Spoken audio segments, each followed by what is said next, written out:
മറ്റെല്ലാവരും ദൈവത്തിന്റെ ജനം തന്നെ. ദൈവം ഒരിക്കലും തിരിച്ചു വ്യത്യാസം കാണിക്കില്ല. പക്ഷേ കാരണം ഒന്നേ,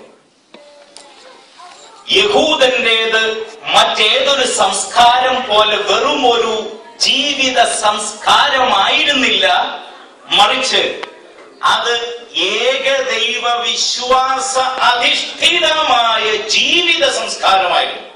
ശ്രദ്ധിക്കണം, മറ്റുള്ളവയെല്ലാം ഒരു പരിഷ്കാരമായിരുന്നു, നല്ല സംസ്കാരമായിരുന്നു. പക്ഷേ യഹൂദ സംസ്കാരം it's not merely a culture, rather a culture of faith. ഏകദൈവ വിശ്വാസ അധിഷ്ഠിതമായ ജീവിത സംസ്കാരം.